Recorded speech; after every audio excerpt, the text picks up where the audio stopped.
اگر آپ اپنے جانوروں کو سوکھی روٹیاں ٹکڑے وغیرہ ڈالتے ہیں تو جس برتن میں ابھی آپ ڈالتے ہیں اس برتن کے اندر ایک بڑا سا میگنیٹ لگا لیں، اس سے آپ کو بہت زیادہ فائدہ ہوگا۔ یہ بھی ایک فارن بگڑا ہوا فارن باڈی کا کیس تھا۔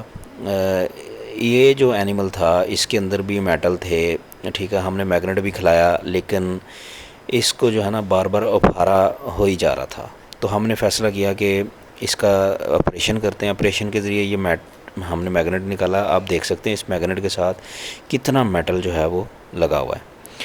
اب یہ فارن باڈی دو طرح کی ہوتی ہے، ایک میٹیلک ایک نان میٹیلک ہوتی ہے۔ جو نان میٹیلک ہوتی ہے وہ رسی، کپڑا، پولیتھین بیگ، شاپر وغیرہ، یہ اس طرح کی چیزیں ہوتی ہیں، اس سے جسٹ جو ہے نا وہ گیس وغیرہ ہی بنتی ہے، اتنا زیادہ ڈیمیج نہیں ہوتا اندر سے۔ لیکن جو میٹیلک فارن باڈی ہے نا وہ بھی دو طرح کی ہوتی ہے، ایک ہوتی ہے پینیٹریٹنگ، ایک ہوتی ہے نان پینیٹریٹنگ۔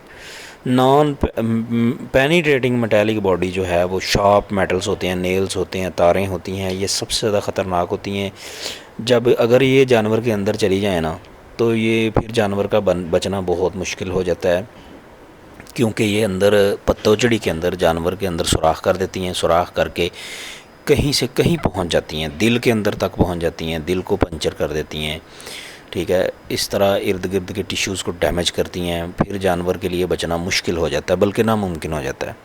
تو اس سے بچنے کا حل یہی ہے کہ اگر آپ ٹکڑے ڈالتے ہیں بھائی جان، یہ ٹکڑوں کے اندر ہی زیادہ اس طرح کی چیزیں ہوتی ہیں، اور وہ سوکھی روٹیوں کے اندر اگر وہ آپ نے ڈالنے ہیں تو اس کھرلی کے اندر بھی میگنیٹ لگائیں، برتن کے اندر بھی میگنیٹ لگائیں، اور یہ والا میگنیٹ جو ہے وہ جانوروں کو بھی کھلائیں۔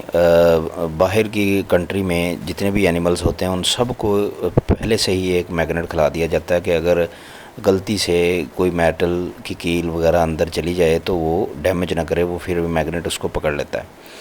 اس کا کوئی نقصان نہیں ہے، اپنے جانوروں کو میگنیٹ کھلائیں، اپنے جانوروں کا خیال رکھیں، بہت سارا ہمیں دعاؤں میں یاد رکھیں۔ اللہ حافظ۔